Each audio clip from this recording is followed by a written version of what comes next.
Hello and a very warm welcome. You're watching Gravitas with me, Molly Gambhir. Let's get started.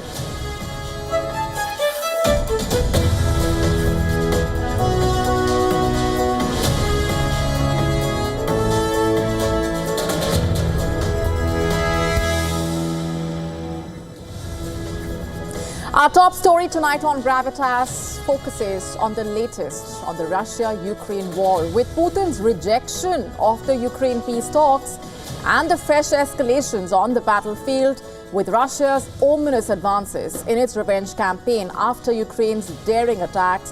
Where are things headed and where do they stand right now? We also explore what lies ahead and what's brewing. We get to that in just a bit. Also on the show for you tonight, a toxic fungus is dominating global headlines after 2 Chinese nationals have been charged by the FBI for allegedly conspiring to smuggle it into the United States. We tell you why it's being called a potential agro-terrorism weapon. We also tell you how and why Pakistan cannot stop scoring embarrassing self-goals, leaving it red-faced all over again. All this and lots more coming up.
And we are starting off with massive developments coming in from Moscow. The Russian President Vladimir Putin has delivered a furious rejection of the Ukraine peace talks, branding the recent cross-border strikes as acts of terrorism and demanding, quoting, "Who negotiates with those who bet on terror?"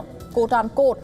In fact, the Russian leader delivered his ultimatum with chilling finality, ruling out any comprehensive ceasefire with Ukraine. Very significant. In fact, Putin warned that Kiev would exploit any fighting pause to rapidly rearm and strengthen its military position. Ukraine's desperate push for an unconditional 30-day truce hit a brick wall during Monday's Istanbul peace negotiations. Moscow's response was swift and brutal. Russia demands Ukraine completely withdraw from 4 eastern and southern regions that Moscow claims as its own territory, something Ukraine is not ready to abide by.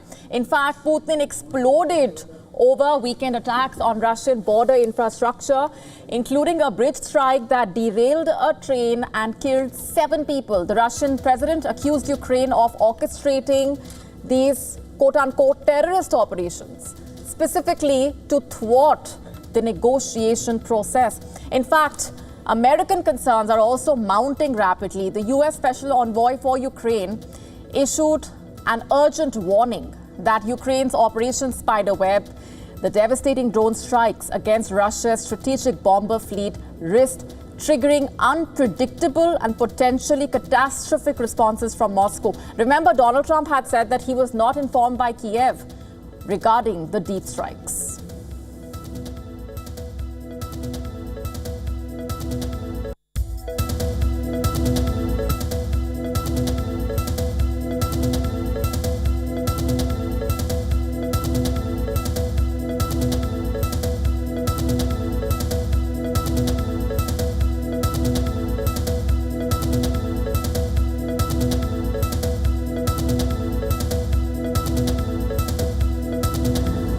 And that's a chilling statement coming in from the Russian president. in the wake of Ukraine's attacks, the Russian President Vladimir Putin delivering that statement, and it's in fact a clear message from Russia as far as the ceasefire is concerned, delivering a furious rejection of the Ukraine peace talks and also branding the recent strikes by Ukraine as acts of terrorism.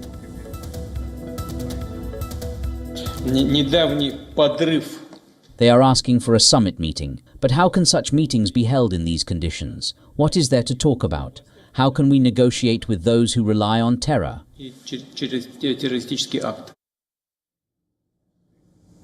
In fact, now Ukraine has released footage from its official Twitter handle showing how Ukraine executed its daring drone strikes inside Russia. The footage, Ukrainian Defense Ministry, in fact, showing how the drones zoomed in on the targets, how the drones pinpointed the weak points, the most vulnerable points on the Russian bombers, and destroyed them. Ukraine's operation, in fact, targeted 4 key air bases and claims to have destroyed around 40 heavy bombers by smuggling trucks of first-person view drones deep inside Russia. Among the destroyed planes were rare Russian A-50 spy planes, damaged in Ukraine's Operation Spiderweb.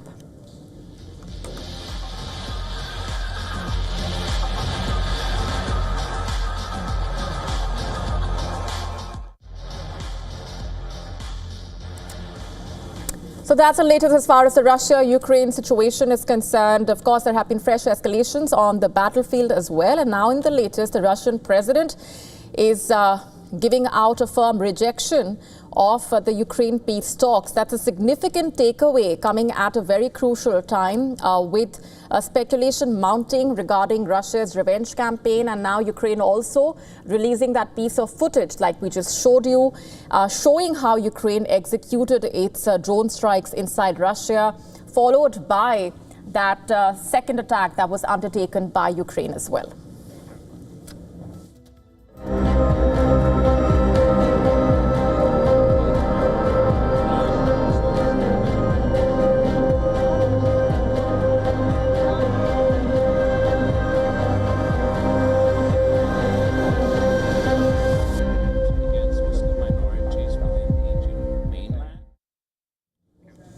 Let's now shift our focus to Pakistan. It has been close to a month and there are clear enough signals that the Pakistan leadership has been unable to recover from the deep strikes by India. Strikes as deep as 300 kilometers, exposing the defense of the country. Its leaders, in fact, are up against self-goals and embarrassments nationally as well as internationally. Pakistan's diplomatic tour appears to be falling on its face. Let's just start off with Pakistan's Deputy Prime Minister Ishaq Dar. In a media briefing earlier today, he claimed that Pakistan had approached the United States and they had assured Pakistan that none of its F-16 fighter jets were used or lost during the 4-day standoff with India. Listen in. फिर वो ये झूठ निकला कि F-16 जो कह रहे कि हमारा गिरा दिया उन्होंने, हमने हमला किया उसके साथ और वो साबित हुआ जब हमने अप्रोच किया जो रेलेवेंट अथॉरिटीज अमेरिका में उन्होंने कंफर्म किया 24 घंटे के बाद कि कोई F-16 ना उड़ा है पाकिस्तान से ना गिरा है तो हमारी जो But here's the reality check. India never even accused Pakistan of deploying F-16s in that skirmish.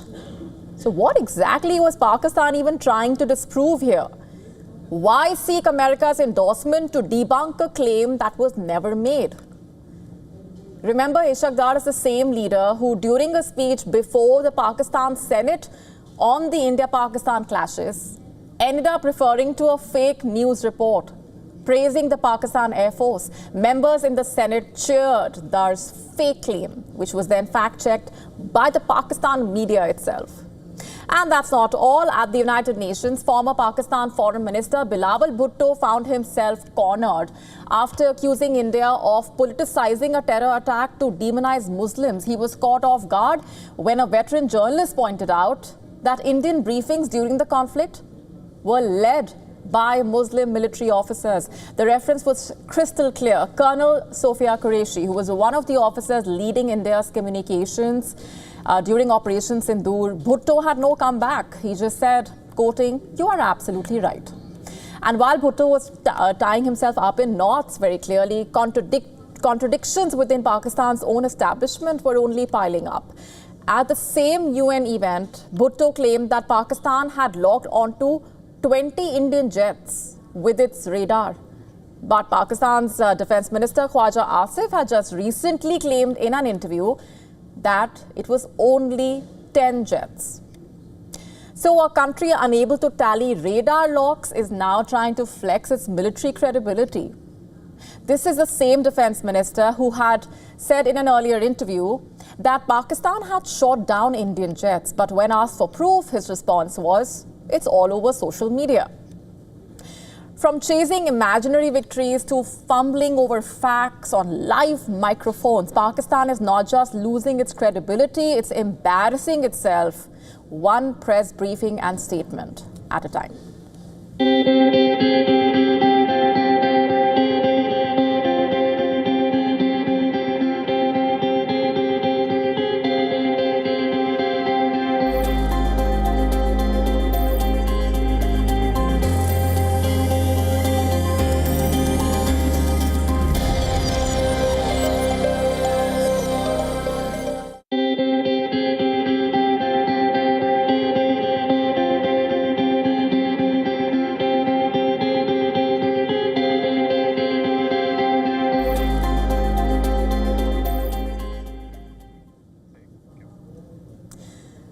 A fungus meant to kill crops is dominating global headlines.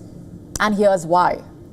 In the United States, 2 Chinese nationals are now facing serious federal charges. And what are they accused of? And how and why is a crop-destroying fungus at the heart of all of this? Let's break it all down for you.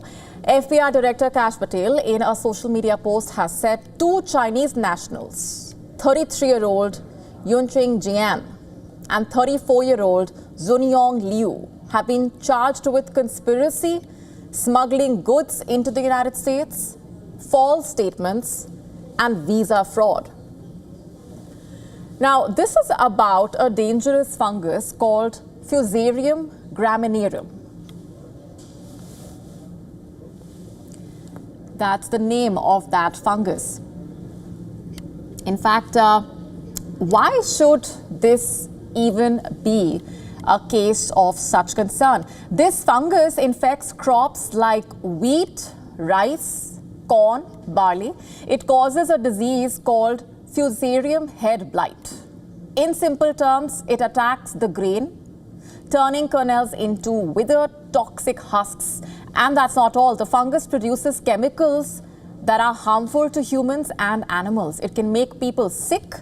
According to the FBI, it causes vomiting, liver damage, reproductive defects in humans and livestock. And how exactly did these 2 individuals come into the picture? What is known so far? US authorities say Liu tried entering the country last July through Detroit. Officers found red plant material in his bag. At first, he claimed he had no idea what it was, but later he admitted that he brought it for research, specifically to study the fungus at a University of Michigan lab, where Jian, his partner, worked. The FBI says both had previously studied the same fungus in China. In fact, Liu had an article on his phone titled "Plant Pathogen Warfare Under Changing Climate Conditions," quote unquote. Text messages between the 2 suggest Jian was already growing the fungus in a university lab even before Liu arrived. But then that raises a bigger question. What exactly is agro-terrorism? And why are US authorities calling this a possible case of it? And was it part of a larger plan?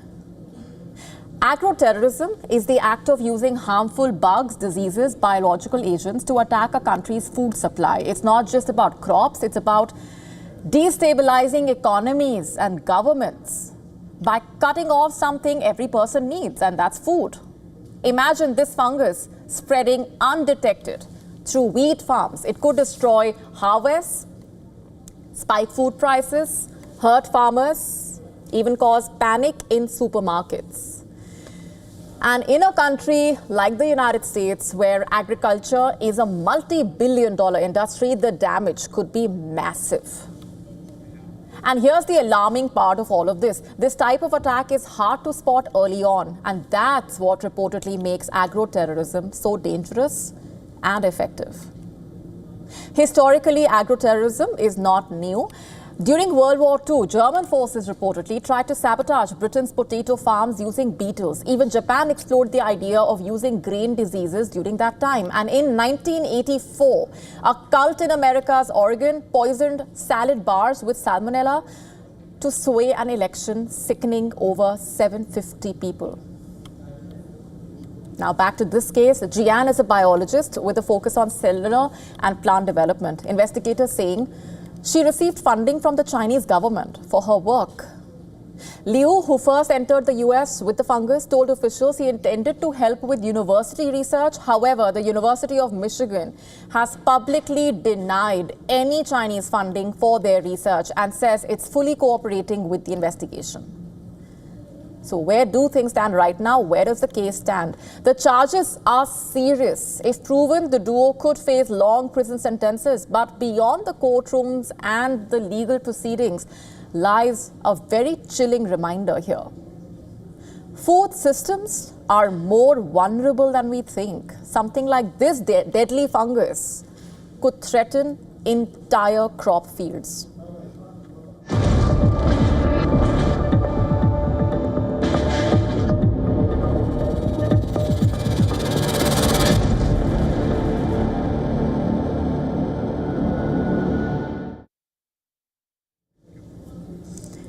First, they were starved, then they were shot, and now they are being barred. The humanitarian crisis in Gaza is spiraling, and now even food aid is a deadly gamble. At least 3 mass shootings have taken place near food distribution sites in Gaza in 72 hours. And this is not speculation. Israel has admitted it opened fire near one such site on Tuesday, killing at least 27 people. And now the Israeli army has warned that roads leading to aid hubs are combat zones. So that basically could mean if you are a starving Palestinian civilian trying to reach food, you risk being shot at. And today, the Gaza Humanitarian Foundation, GHF, which is a US-run and Israeli-backed aid initiative, has shut its food sites. Why? Because it can no longer ensure civilian safety. They say they are reorganizing.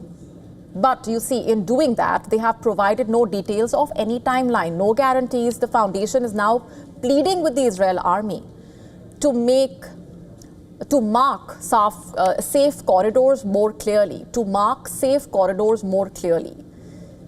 All this to prevent what had happened thrice already this week. Civilians being gunned down as they lined up for food. UN officials are calling this a war crime. And they are not mincing words. UN rights chief has said, I'm quoting here, deadly attacks on civilians trying to access food are unconscionable. They are a grave breach of international law. In fact, last Sunday, more than 30 Palestinians were killed at another aid hub. While Israel says so-called suspects moved towards their soldiers, it has not clarified who exactly those suspects were.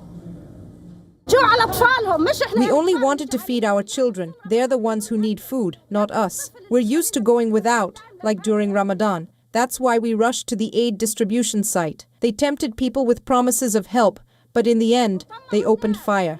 Why? What did we do to deserve this? Israel says Hamas is stealing aid, but humanitarian groups have seen no widespread evidence of diversion. And now the US and Israel's alternative aid plan is under fire. The GHF's new leader, Johnny Moore, a Trump ally, is already under fire himself. He called media reports of the shootings lies spread by terrorists, quote unquote. And yet, even their own spokesperson admitted civilians were killed outside safe corridors. And as the aid group pauses operations, civilians are left with no choice. Go back, risk being shot, or stay and starve. As you can see, all that's left here are body parts. Israeli forces tell people to move to so-called safe zones, but the reality is there are no safe places.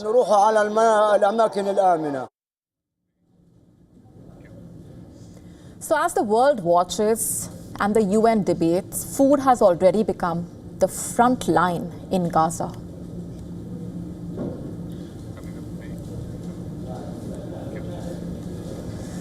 And before we move on, here's a quick look at what else is lined up for you on the show tonight. The Israeli military says it launched strikes on weapons belonging to the Syrian government in southern Syria. We get you the complete story and the latest. We're also unpacking for you the latest on the US-Iran developments as the Supreme Leader Ayatollah Ali Khamenei says the US nuclear agreement proposal was against Iran's national interests.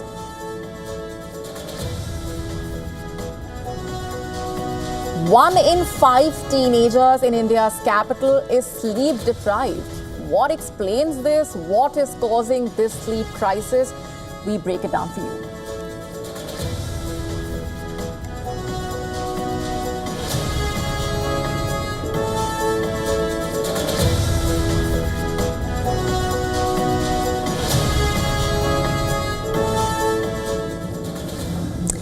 Tragedy struck the city of Bengaluru in India. At least 11 people have died, many have been injured after a stampede-like situation occurred outside the Chinnaswamy Stadium there. The Indian Prime Minister has called the incident heart-rending. Scores of Royal Challengers Bengaluru fans gathered outside RCB's home stadium to celebrate their team's maiden IPL title.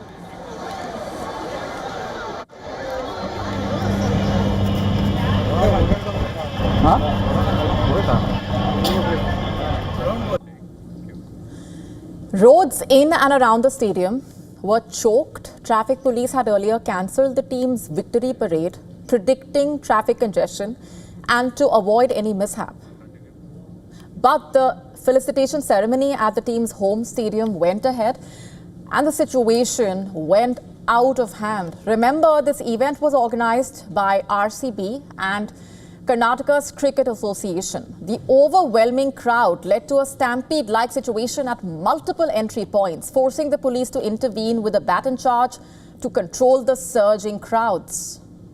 The Karnataka Chief Minister has said around 200,000 to 300,000 people came to the stadium, which has a capacity of 35,000.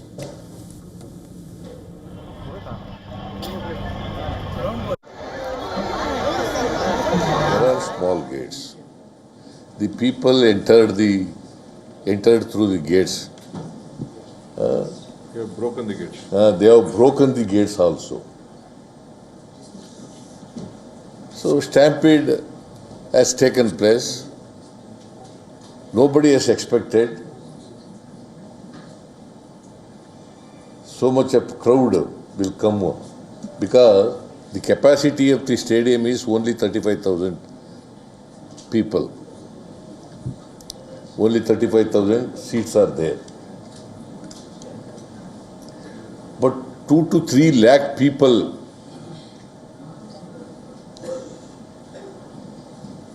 have come to participate in the celebration. Indian Prime Minister Narendra Modi has also reacted to the incident. He said, and I'm quoting, "The mishap in Bengaluru is absolutely heartrending. In this tragic hour, my thoughts are with all those who have lost their loved ones. I pray that those who are injured have a speedy recovery." The BCCI secretary, meanwhile, has blamed the authorities for clear mismanagement, saying, and I'm quoting here, "When one organizes a victory celebration of this magnitude, proper precautions, safety and security measures need to be taken. There have been some lapses in some corner somewhere. Due diligence should have been done so that an incident like this could have been avoided."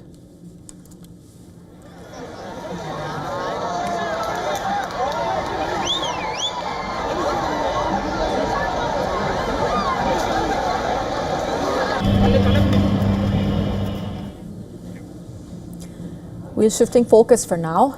First came the war games with tanks and troops, and then came the message, clear and direct from Kosovo's leadership. And finally came the warning, but not from the West, from Russia. NATO's war games with Kosovo may be testing Russia's red lines, especially with the war in Ukraine still raging. In Western Kosovo, NATO troops and military hardware moved in lockstep. We are talking about Defender Europe, the largest annual US-led military exercise on the continent, with 25,000 troops deployed across 18 countries. The NATO war games, a show of power, unity, strategic alignment. This time, Kosovo hosted this crucial leg of the drills, which brought together soldiers from the US, Albania, Croatia, other NATO allies. Snipers were in camouflage, mortars were ready for launch, and soldiers demonstrated mine clearance methods, chemical decontamination, all in full gear. And it wasn't just a military exercise, it was a message, a clear one. And Kosovo, its prime minister made it clear, a membership in the US-led bloc is what it wants. Listen to this. We have managed to show and demonstrate our power, our interoperability that we have with NATO, and in this way to force our cause that Kosovo's membership of NATO is not only for our benefit, but also for the contribution that we will give in the future. But you see, that path is far from easy for Kosovo. 4 NATO members, Spain, Greece, Romania, Slovakia, still don't recognize Kosovo as an independent state. And as far as NATO membership process goes, without full consensus, there's no way in. Still, Kosovo is pushing for its prime minister. NATO membership means security, especially with tensions still simmering in the north, where Serbian communities remain defiant and sometimes violent. But here's another problem here. Kosovo's ambition to join NATO steps directly into Russia's red zone. On Wednesday, Russia's deputy foreign minister, in fact, called NATO's expanding military presence in Europe a clear preparation for war. Grushko pointed to the drills in Kosovo and the Baltics as evidence of this. He said, and I'm quoting here, "We assess NATO's military activity as part of preparations for military clashes with Russia." If we look at the focus of these exercises, the concept, the structure of the deployment of forces, the forces themselves, their quality, the tasks that are formulated for these exercises, then this is a fight against a comparable adversary. Just a little backgrounder here. Kosovo broke away from Serbia after a brutal war in the late 1990s, a conflict that ended with NATO airstrikes against Serbian forces. Since then, it's been under Western protection. In 2008, Kosovo declared independence from Serbia, but not universally accepted. Serbia, which is backed by Russia, still considers Kosovo a breakaway province. And that unresolved history makes Kosovo's NATO ambition all the more interesting and significant. So while the drills may be over, the stakes are definitely not. They're only rising. And Kosovo, once in, NATO is divided. Russia is watching very, very closely. Switching gears, crisis and Pakistan are synonymous with each other. The country is running out of water and time. Dams are drying up, crops are withering, and the economy is gasping for survival. As the Indus runs low, a nation of over 240 million stares at disaster. Take a look. Pakistan twin crises are converging with terrifying speed. A spiraling economic collapse and a catastrophic water shortage. The Indus River, lifeblood of the nation, is shrinking fast. Mangla and Tarbela, Pakistan's main reservoirs, are barely half full, with water levels plunging toward a dead level just as the critical Kharif crop season begins. Rice, cotton and sugarcane, the pillars of Pakistan's agriculture and foreign exchange, now face ruin, threatening food security and export earnings at a moment when the country can least afford another shock. Punjab, the breadbasket of Pakistan, is suffering the most, with water availability down over 10% from last year and the summer heat compounding the crisis. With the declining commodity prices and soaring input costs, farmers' purchasing power has significantly weakened, as reflected in the sharp decline in tractor sales in the past 2 years. This time, the mood is grim ahead of the upcoming Eid al-Adha holiday. I have been visiting this market for the last 2-3 days. Today, I have been here since noon. The prices are almost double compared to last year. The animal price, which was 100,000 rupees last year, is now 200,000. They are not lowering these prices. It is 50% costlier than last year. He, trader, demanded 115,000 rupees. I offered him 100,000, but he did not give it to me. Even if they weigh it as 3,000 rupees per kilogram of meat, it will not justify the cost. They are charging exorbitant prices. The Indus River System Authority warns that without urgent relief, early Kharif sowing will be devastated, and the monsoon's arrival may be too late for many farmers. Economists warn that any drop in output spells disaster for foreign reserves already battered by debt and IMF bailouts. Even Prime Minister Shehbaz Sharif admits the humiliation of begging for help can no longer continue. China is the most time-tested friend of Pakistan.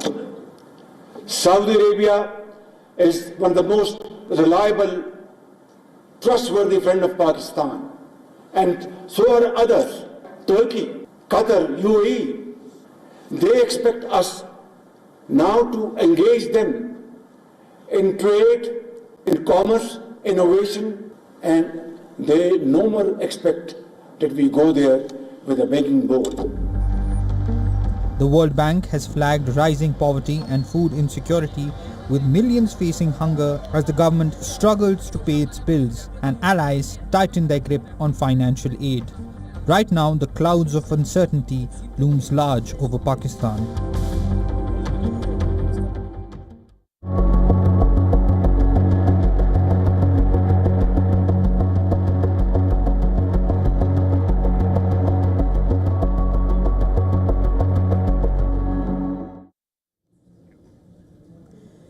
Have you ever wondered what happens when the skies above become unsafe? When the routes that planes usually take are suddenly closed off? Well, that's the reality that airlines are facing right now. Missile threats, drone attacks are escalating conflicts, forcing airlines to rethink how and where they fly. And it's not just a headache for airlines, it's costing us all more expensive tickets, longer flights, and most importantly, growing safety concerns. Just have a look at this map now. These are the flashpoints where conflicts are changing the game for airlines. From Russia and Ukraine to West Asia, the tense skies between India and Pakistan, large chunks of airspace off limits or risky to fly over. What does all of that mean for planes and passengers? Fewer routes to choose from means longer flights, and longer flights actually mean more fuel, more emissions, and higher costs. Just take this, for example, Singapore Airlines trip from Singapore to Amsterdam, just over the last year, in fact. Its path shifted 3 times to dodge danger zones. It used to fly over Iran. Then, after missile strikes between Iran and Israel last year, it took a detour over Afghanistan, and now it avoids Pakistan's airspace as well, flying all the way around the Persian Gulf and Iraq. Longer, costlier, more complicated. And it's not just inconvenience, of course, we are talking about. Since 2001, 6 commercial planes have been shot down accidentally or deliberately. Most recently, in December 2023, a passenger plane was tragically shot down over Kazakhstan, killing 38 people. And just a few months before that, a cargo plane was downed in Sudan, killing 5. It's just a chilling reminder that flying near conflict zones carries real, deadly risks. So who exactly decides if it's safe to fly? Is it the pilots, the airlines, the governments? Pilots say they should decide. After all, they are the ones in the cockpit. But commercial pressure can muddy the waters. Airlines want to keep flights on schedule, keep the costs down, and that sometimes conflicts with safety concerns. Thankfully, crews do have the right to refuse a flight if they feel that the risks are too high. Meanwhile, the financial and environmental toll is rising as well. More fuel burned, more emissions released for airlines trying to go green. This is a big step backwards. So what's the solution here? Better communication, more global cooperation. Airlines, regulators, governments need to share information faster, more clearly as well. Only then can we actually hope to keep passengers safe and the skies open in the best way. Flying has always been about trust, trust in the pilot, trust in the airline, and more importantly, trust in safety. But with these new challenges, that trust is being tested. The skies are changing, dangerous, unpredictable, but still important, of course. And the question is, can the industry adapt quickly enough to keep us all flying safely?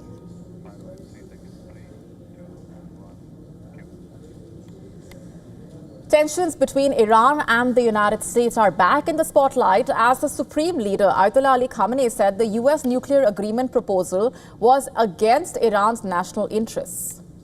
Big differences over whether Tehran can continue to enrich uranium remaining a focal point here.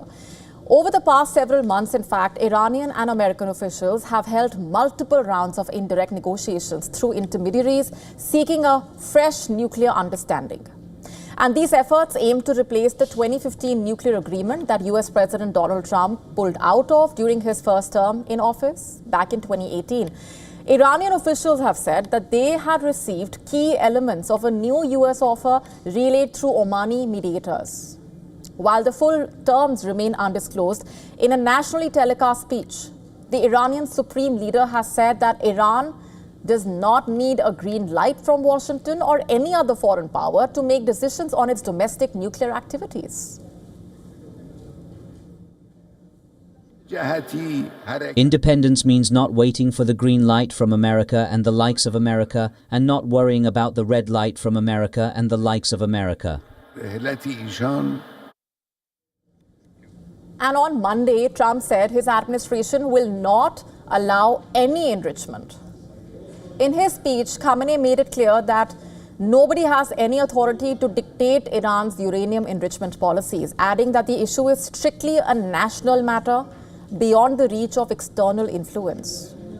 Uranium enrichment has become a central sticking point in the negotiations. The Iranian leadership considers it essential for the country's energy and scientific ambitions. In fact, Khamenei said that Iran cannot afford to build nuclear power plants if it lacks the means to produce fuel domestically. US officials reportedly proposed a compromise. And according to the New York Times, the plan would basically allow Iran to continue enriching uranium at limited levels while a broader deal is negotiated to prevent Tehran from acquiring nuclear weapons. The proposal also includes assistance in developing nuclear power plants and potential joint management of enrichment facilities by the regional countries. Iran has signaled openness to temporary restrictions on enrichment and even mentioned a willingness to consider a regional nuclear fuel consortium. However, Tehran has made it clear that any such arrangement would supplement, not replace, its own enrichment capabilities. And in its quarterly report last week, the International Atomic Energy Agency had said Iran has ramped up its production of highly enriched uranium.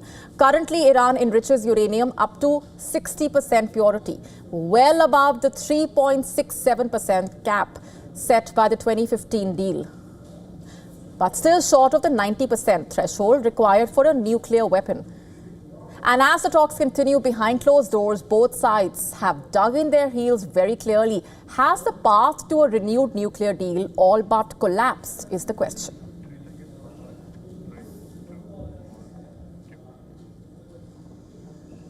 Shifting focus, Israel has launched fresh airstrikes on southern Syria, saying it had targeted weapons belonging to the Syrian authorities. This is after 2 projectiles reportedly were fired from Syria. According to the Syrian news agency, the Israeli shelling targeted several sites, including the Yarmouk basin in the west of Daraa province. A Britain-based war monitor reported the aerial strikes caused violent explosions. Took place in southern Syria's town of Quneitra and Daraa region. The Israeli military also said in a statement 2 projectiles were fired. 2 projectiles were identified crossing from Syria into Israeli territory, which fell in open areas. The bombardment hit the farmland in these provinces. However, no casualties or damages were reported so far. Earlier, the Israeli defense minister had said he holds Syria's president directly responsible for the twin projectile attacks, which reportedly came days after an Israeli strike killed a civilian near a village in western Syria. A statement from the IDF read, I'm quoting, "The Syrian regime is responsible for what is happening in Syria and will continue to bear the consequences as long as hostile activity continues from its territory." Katz had also warned that a response would follow soon. However, denying the charge for the attack, Syria's Foreign Affairs Ministry had said the country has never been and will never be a threat to anyone in the region. Further, the Syrian Foreign Ministry condemned the Israeli strikes as a blatant violation of Syrian sovereignty, one which resulted in significant human and material losses, warning they risk destabilizing an already volatile region.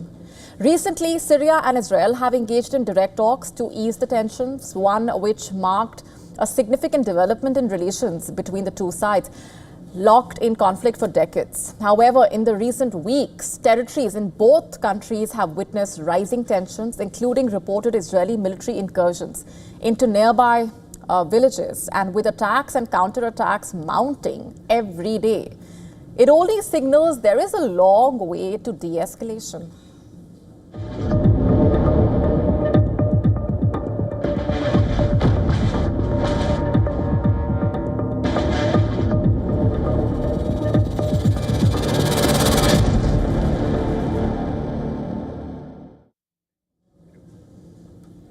In the United States, abortion is not just a health or a gender issue, but a political one as well.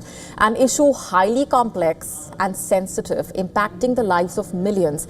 The country's abortion policies have come back into the focus. In the latest, the Trump administration has revoked a guidance towards hospitals that required them to provide emergency abortions for women when necessary in order to stabilize their medical condition. This basically takes away the legal cover extended to physicians and other providers who performed abortions in emergency cases, even if bans exist in their states. Such a directive on emergency abortions was first issued in 2022 by the Joe Biden administration, weeks after the U.S. Supreme Court upended national abortion rights. As part of the Roe versus Wade order, Biden's measures sought to preserve abortion access for extreme cases in which women were experiencing medical emergencies and needed an abortion to prevent organ loss or severe hemorrhaging, among other serious complications, for their lives to be saved. Not just that, the policy also protected those performing emergency abortions under federal laws, such as the Emergency Medical Treatment and Active Labor Act. From being challenged for what qualifies as an emergency under a state ban, the act also mandated hospitals receiving Medicare funding to provide emergency treatment, one which now stands reversed by Trump's policy in a way. 19 American states have banned or limited access to the procedure of abortion earlier in pregnancy, among which are Alabama, Kentucky, Louisiana, Mississippi. In some states, the fight over abortion access is still taking place in courtrooms, while others have moved to expand this access via constitutional means. And just last year, the Supreme Court dismissed a case surrounding Idaho's ban without ruling on the merits. In Missouri, abortion clinics have reportedly halted procedures amid a legal battle over restrictions in the state, even as voters approved a constitutional amendment protecting abortion rights last year. In Alabama, a federal judge ruled that the state cannot prosecute doctors and reproductive health organizations for helping patients travel out of the state to obtain abortions, and the list goes on. Meanwhile, American medicines regulator committed to reviewing the safety of the abortion pill amid renewed political scrutiny and pressure from conservative lawmakers. But at the end of the day, all of this impacts the women of America, their lives, their safety. What lies ahead, only time will tell.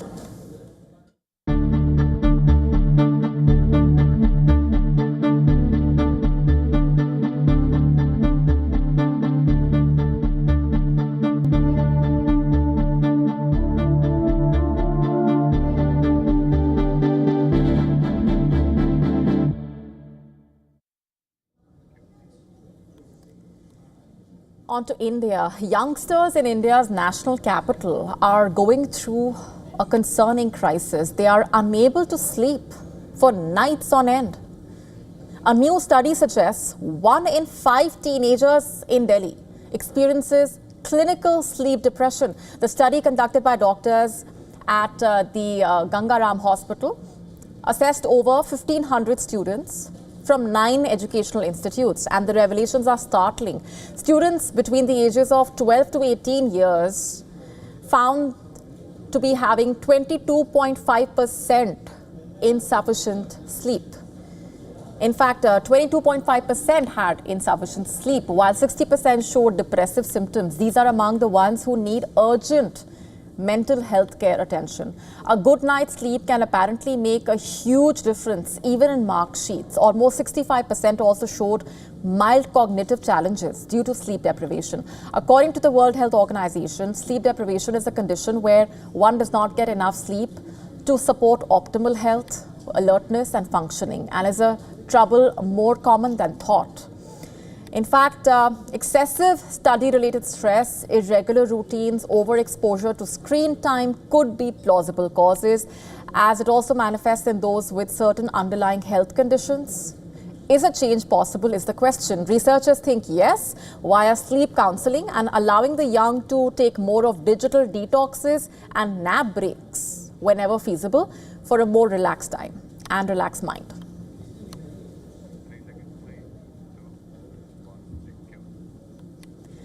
On to something scary that's unfolding miles away but serves as a wake-up call for the entire world. The great white continent is losing its ice. The Antarctica ice sheet, which has the biggest potential for sea level rise, is close to tipping point. Scientists have issued a stern warning that the ice sheet cannot stop melting even if global warming is contained or reversed. So in scientific terms, such behavior is called hysteresis, which basically means the ice melting process has entered an input-output loop and can keep occurring independently. Ice sheets take hundreds, sometimes thousands of years to change, but the scientific community has been observing ice loss for only 40 years, which is too short to completely understand the nature and the speed of the melting. Scientists say if Antarctica loses even a small amount of its ice, there could be serious problems for coastal areas and the global economy. Analysis showing that with as little as 0.25 degrees Celsius rise in ocean temperatures or even zero warming over current levels, the West Antarctic ice sheet will have led to 4-meter sea level rise.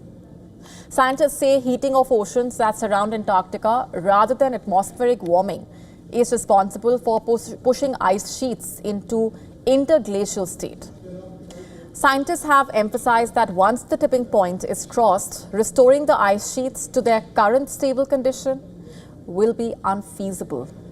It would need several millennia of temperatures at or below pre-industrial conditions. But there is hope. Urgent action to mitigate climate change may still halt the collapse. The window to act and halt the damage is there, however little.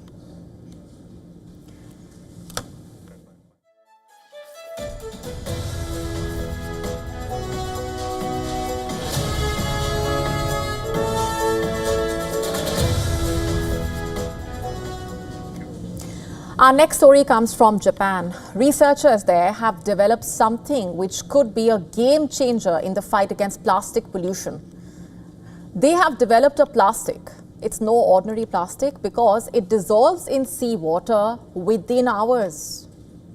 The thing is, scientists have long experimented with biodegradable plastics, but researchers from the Riken Center for Emergent Matter Science and the University of Tokyo say their new material breaks down much more quickly and leaves no residual trace.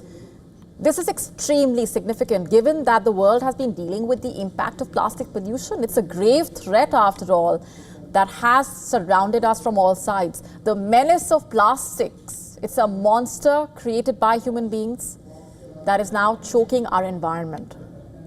In fact, the UN Environment Programme has predicted plastic pollution is set to triple by 2040, adding 23 to 37 million metric tons of waste into the world's oceans each year. It's a wake-up call for our world, which is already seeing horrific cases of how plastic impacts marine life and how microplastics enter and impact the human body. It's a race against time, the fight against plastic pollution and to save our planet. Scientists worldwide have been working towards the goal of tackling the plastic waste crisis. Let's tell you more about what the researchers did in Japan. The team demonstrated a small piece of plastic vanishing in a container of salt water after it was stirred up for about an hour. So what next now? The team has not yet detailed any plans for commercialization. The research has naturally attracted interest, including from those in the packaging sector. The new material is as strong as petroleum-based plastics, but breaks down into its original components when exposed to salt. Those components can then be further processed by naturally occurring bacteria, thereby avoiding microplastics, avoiding generating microplastics. Generating microplastics that can actually harm aquatic life and also enter the food chain. Microplastics have been detected in water samples around the world at levels that are extremely concerning, and one estimate suggesting a rather alarming figure. The average person ingests about 4,000 plastic particles in drinking water annually. Can you believe that? This is a horror story, one of our own making. In fact, microplastics and nanoplastics, tiny bits of plastics, have been found in several parts of our body, including our brain and cardiovascular system. Research earlier found that microplastics can be passed from pregnant mothers to their unborn offspring. Marine life has been found with plastic objects suffocating them. And given the magnitude and intensity of the crisis, the question remains, can we win against the plastic monster created by us?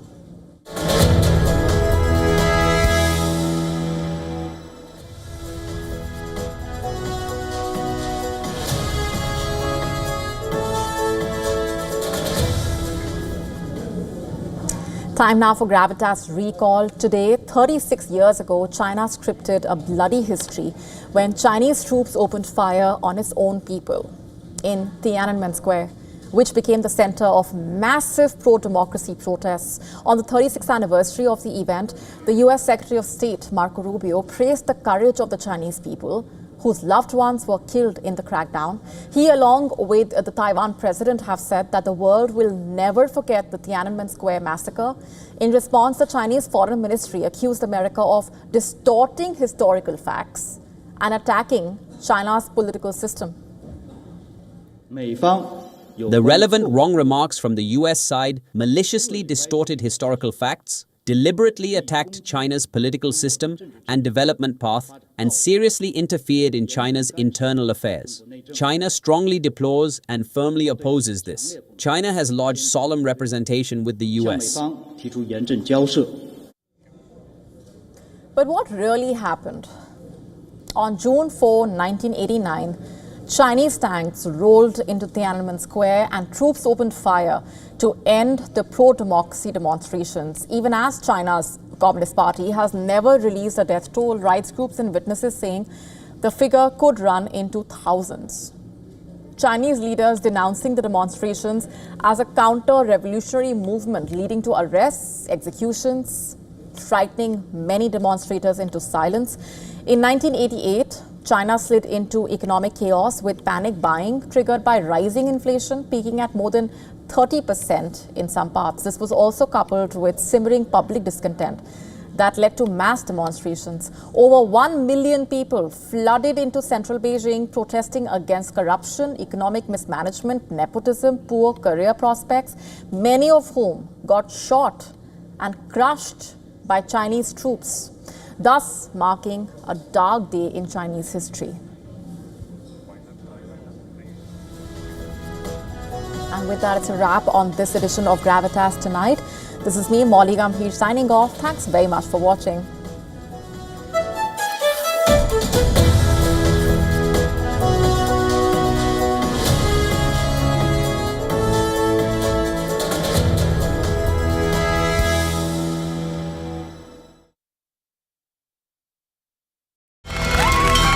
From the bustling trading floors of Wall Street to the vibrant exchanges of Asian stock markets, WION breaks it down for you to make sense of what's happening, as we reveal the key factors behind events, strategic battles, and the game-changing business decisions that shape the world. We bring you all of this and more on World Business Watch.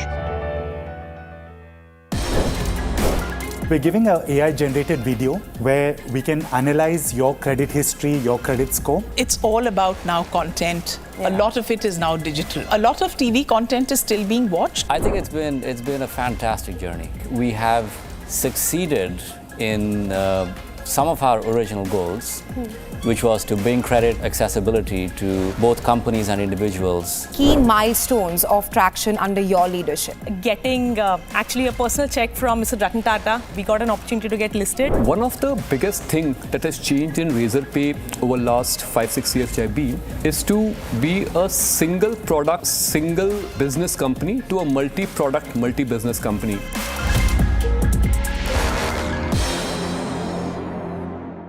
WION, India's global voice, the channel that brings you the biggest stories from across the world through India's lens.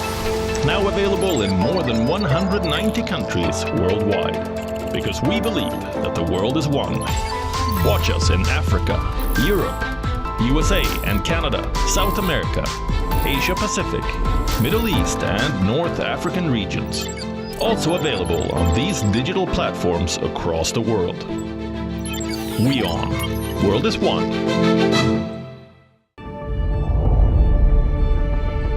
The Earth is sending distress signals. Wildfires, droughts, and melting glaciers. Can we reverse the damage? Explore the harrowing effects of climate change.